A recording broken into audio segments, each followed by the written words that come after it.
இன்னைக்கு நம்ம செய்ய போகிறது பாலக்கீரை பொரியல். அதுக்கு ஒரு ஸ்பூன் நெய் போட்டுக்கோங்க. நெய் போட்டு கொஞ்சமாக கடுகு சீரகம் தாளிக்கிறது. பாலக்கீரையை நல்லா சுத்தம் பண்ணி கட் பண்ணி வச்சுக்கோங்க. கடுகு சீரகம் பொரிஞ்சதுக்கப்புறம்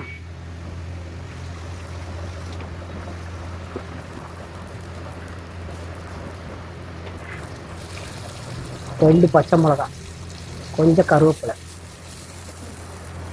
காஞ்ச மிளகா போடணும்னா காஞ்ச மிளகாவும் போட்டுக்கலாம், கொஞ்சம் பெருங்காயம், சிறுபருப்பை ஊற வச்சுக்கணும் கொஞ்ச நேரம், ஒரு கைப்பிடி, கீரைக்கு தகுந்த மாதிரி ஊற வச்சுட்டு அலசி அது சேர்த்து போட்டு வதக்கணும்.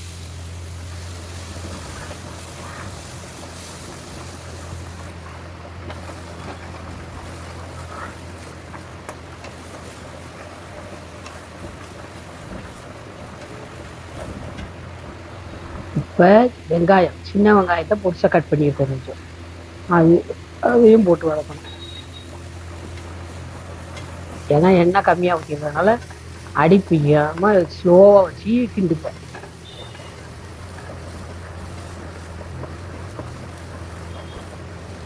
எதுக்குமே எண்ணெய் தேவையான அளவு, சும்மா ஒரு ஸ்பூன் தான். பாலக்கீரை நல்லா அலசி கட் பண்ணி வச்சுருக்கோம்.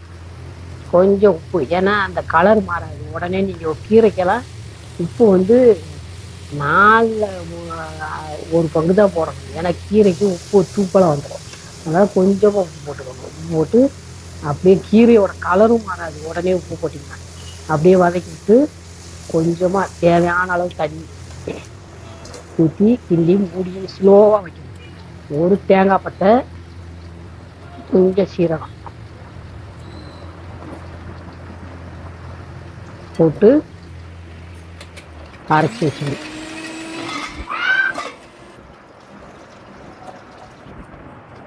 கீரை வெந்ததுக்கப்புறம்,